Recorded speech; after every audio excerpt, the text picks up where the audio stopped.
এদিকে নির্বাচনী আচরণবিধি ভঙ্গের অভিযোগের কারণে মামলা হলে ফরিদপুরের ডিসির বিরুদ্ধেও মামলা হতে হবে বলে দাবি করেছেন ফরিদপুর ৪ আসনের সংসদ সদস্য মুজিবুর রহমান চৌধুরী নিক্সন। জাতীয় প্রেস ক্লাবের সংবাদ সম্মেলনে এমন দাবি করেন তিনি। সম্প্রতি চরভদ্রাসন উপজেলার উপনির্বাচনকে কেন্দ্র করে সেখানকার ইউএনওকে টেলিফোনে গালিগালাজ করার অডিও ভাইরাল হয় সোশ্যাল মিডিয়ায়।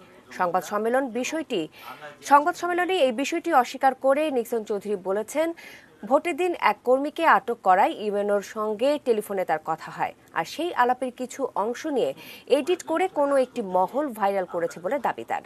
সুনির্দিষ্ট কারো বিরুদ্ধে অভিযোগ না করলেও এই ঘটনার পেছনে ফরিদপুরের ডিসি জড়িত বলে ধারণা করছেন নিক্সন চৌধুরী।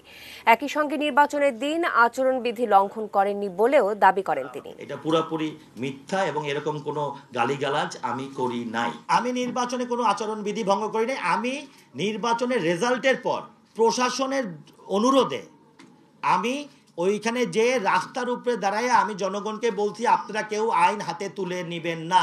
যে আমি যদি কোনো আইন ভঙ্গ করে থাকি অবশ্যই আমার বিরুদ্ধে মামলা হবে, কিন্তু আমার একার বিরুদ্ধে মামলা হবে কেন আইন ভঙ্গ করলে? আইন তো ডিসিও ভঙ্গ করছে। সে কি পারে 48 ঘন্টা অতিক্রম না করার আগে টিওনোকে নির্দেশ দিয়ে আমার বাড়িতে পাঠানো?